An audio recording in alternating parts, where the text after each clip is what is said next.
beneen mbir bi nga xamante ni moom moo ñëw nag pour boucler le tout parce que aussi c'est pas pour rien benn imam ñëw ba biir Walfadjri bàyyi ba feewu émission am wax li muy wax génn dem yoonam parce que aussi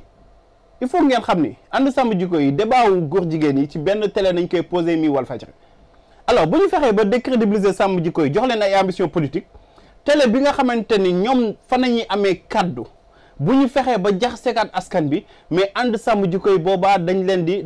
isolé boobaa dootuñu amati kenn ku leen jàppale te effectivement loolu moom moo xew avec loolu ñu tuddee imam du ma tudd ni imam la parce que yaakaar naa ne imam déjà am na nooy taxawee am na nooy waxee am na aussi benn hauteur ak benn grandeur booy am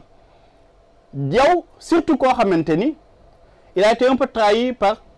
élément wu 2STV yi parce que ba muy def émission ak 2S ba mu amee yenn mbir yu mu wax ñun dañuy couper séquence boobu parce que xaw ma courant bi dafa dew xaw ma lu mu demee noonu mais ci foofu mi ngi naan est-ce que li ma wax jàll na est-ce que lii dina am buzz lii bu génnee dina indi coow donc kooku li ko tax di jug du wax xam-xam kooku li ko tax di jug du wax loo xamante ni dafay wax pour intérêt askan wala dafay wax pour diine moom lu ko tax di jug mooy naa yëgte ay polémique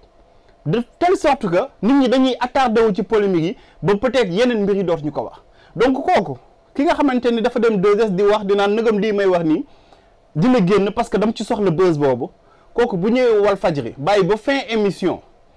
wax li muy wax man dama jàpp ni dafa ñëwoon ci mission commandée tout simplement li ko taxoon a jug mooy fexe ba jël ñi nga xamante ni ñooy liggéey Walfadjri mettre leen en mal ak benn communauté de telle sorte que débat wu religieux ki débat wu ànd sàmm jikko dootul amati Walfadjri parce que boobaa bii amati dañuy naan attention CNRA parce que maa ngi gis ni que jàngu bi saisir na CNRA pour demander des sanctions xaw ma des excuses publiques de la part de kooku ñu tuddee imam ak Walfadjri ak présentateur bi déjà benn gi noonu léegi ñoom li ñu bëggoon ñu ngi koy commencé di am parce que maa ngi doon gis ay nit di la interpeller di naan yéen a ngi toog di seetaan ci biir Walfadjri nit di ñëw di saaga li nga xamante ni moom mooy benn communauté mais boo xoolee démarche kooku da ngay xam ni carrément que li mu def nii c'était pas malhabile du loo xamante ni da ngay ñëw nga juum rek nga wax nga dem parce que nit ko juum xam nañ ko ak nit koo xamante ni dafa ñëw pour un but bien déterminé alors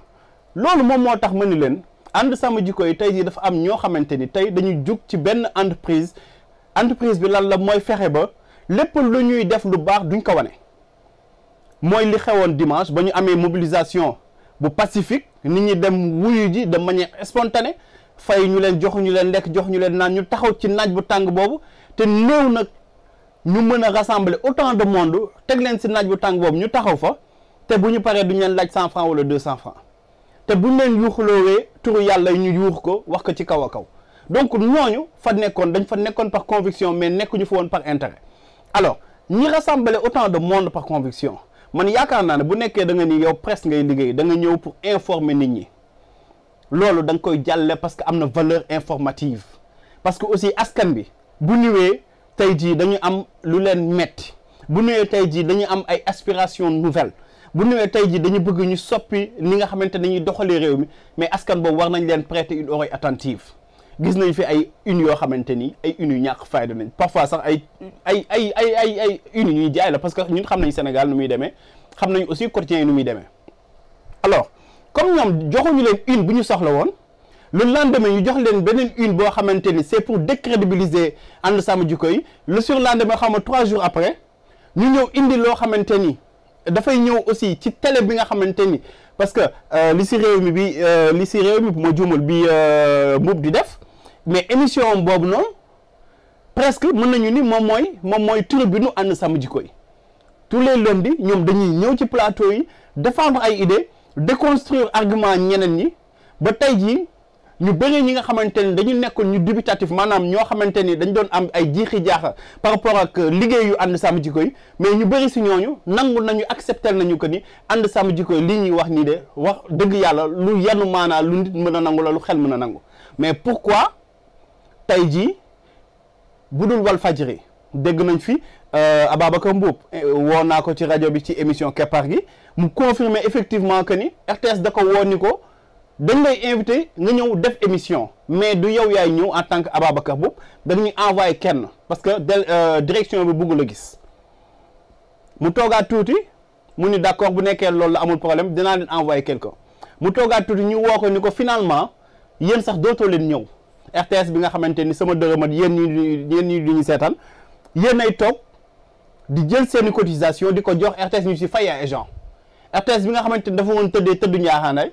moom mooy jël tey jii di censurer ay voix parce que uniquement seen patron bugg ko dégg donc bu ànd sàmm jikko yi ñëwee dafa am benn agenda boo xamante ni dañ ko teg pour jéem a xeex jikko yu baax yi mais lii fi xew rek semaine bi passée di leen jox dëgg suffisamment donc je pense que ni loolu na si nit ñi bàyyi xel bu baax a baax RTS moom censuré si nañ dëkk man def naa fa émission ñu censuré ma ak ñeneen ñoo xamante ni tey jii peut-être bu ñu génnee ci RTS parce que maire nañ doon parce que leen nañ doon mais yàgg nañuy toog RTS mosuñu fa génn te xalaatuñu leen dékk micro Idrissa Seck bis bu muy transhumé nañ ko doogay indil micro donc di wane que ni vraiment journalistes yu fa nekk am na ay journalistes yu baax yu fa nekk ñoo xamante ne dañuy def seen liggéey mais seen direction bi moom wax dëgg yàlla nekk ñu fi di liggéey pour askan bi dañu nekk di topp benn service benn nit boo xamante ni yaakaar nañu ni kooku mooy buur moom moo war a nekk di buum mi mi Abdoulaye Wade xam nga Macky Sall ki Racine Talla moom nga xamante ni du exemple ci Sénégal alors donc bu ñu jëlee loolu ñu xam ko bu baax a baax ñu comprendre que noonu que ni Sénégal actuellement nit ñi nga xamante ni dañu jug parce que gis nañ ko fi jéem nañ ko fi ak ñeneen barki dem kilifa la woon avant moom dégg nañ fi ñeneen ak ñeneen ñëpp ñi nga xamante ni dañuy jug pour jéem a xeex ay jikko wala ay valeur da ngay mel ni da ngay dugg ñoom ci seen ligne de mire c'est-à-dire ñoom da ngay nekk seen adversaire comme mënuñu la corrompre lu ñu mën ci yow mooy décrédibiliser leen lu ñu mën ci Walfadjri tey jii par exemple mooy fexe ba képp kii catholique mere Walfadjri ba dootul seetaan ak Walfadjri mais mënuñu ko dañuy sonal seen bopp li ñuy jéem ci Walfadjri c'est tout simplement ça fexe ba monter benn communauté ci kaw Walfadjri ñii naan télé bii de dafay def ay émissions tendancieuses pour di jéem a yàq ay der wala di jéem a wax ju bon ci benn communauté mais ku xam Walfadjri xam nu mu bindoo xam ku ko créé sens bu mu am ci dialogue islamo-chrétien ak yeneen ouverture bu mu am ak yooyu yëpp nga xam ñu fiy liggéey aussi am na ay catholique am na ay jullit te duñu sax xool ay catholique ak jullit Sénégal moom wax dëgg yàlla man rarement sax laay dégg nit ki toog naan kii jullit laa kii catholique sénégalais la dañuy waxtaan ci lu ñu mën ci lu ñu bokk mooy Sénégal te wax nañ ko waxaat ko Sénégal c'est un pays religieux duñu sax wax ni pays musulman wala majoritairement musulman dañuy naan pays religieux ku nekk dafa am loo gëm donc yaakaar naa ni que ñooñu tey jii dañu jugoon uniquement parce que dañu amoon ay ambition te ambition yooyu nekkul woon lu dul décrédibiliser Walfadjri ba ëllëg ànd sàmm jikko yi bu ñuy wax ci biir Walfadjri dañuy naan non Walfadjri la jarut a déglu parce que Walfadjri ñoo doon bàyyi ay nit di xas wala di saaga ñi nga xamante ne ñooy catholique yi nekk ci dëkk bi alors que loolu c'est totalement faux waa ji moo ñëw ak pexe yi boppam moo ñëw ak xalaatu boppam te animateur bi pour le dédouaner Oustaz Assane xam naa ne dina ñëw moom ci boppam wax en tout cas par rapport ak incident boobu moom mënul demee lu dul bonne foi moom day ñëw jàpp ni Pape Makhtar bi muy invité bu ñëwee leeral moo ko tax a ñëw ci télé bi mais Pape Makhtar bu nekkee ci këram am ay idée derrière sa tête man moom mënu ko xam mën na bàyyi ba fin émission bi li ma bëgg wax ma wax ko cabaxal ko dem sama yoon après bàyyi laak foofu sa coow peut-être yow ci saa si yow miy toog ci plateau parce que ñun dañuy toog ci plateau mais nit dina wax loo xamante ni dinañ ko di d'accord dinañ mel ni ku ko dégg mais daf ñuy échapper parce que peut-être suñu xel mi ngi woon ci leneen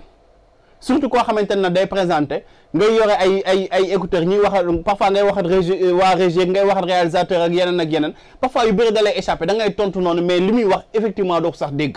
donc loolu nañ si bàyyi xel bu baax a baax dafa am ñu jug ñu ni kon ànd sàmm jikko yi nit ñi ñu ngi leen di joxi nopp dootuñu waxati ndax fii ñuy waxee nañuy fexe ba ñooñu kenn dootul leen seetaanati kenn dootul leen déglooti te ñoom aussi bu ñuy wax tamit dinañ fexe ba kenn dootul yëg ni ñoom ñi ngi doon wax bu leen fàtte ne Walfadjri kese moom moo tegoon direct ànd sàmm jikko yi donc dañu nekk actuellement di organiser ay représailles contre Walfadjri c'est tout simplement ça du lenn parce que ba ñëpp noppee ñoom noppiwuñu ba ñëpp passé sous silence ñoom passé wuñu sous silence voilà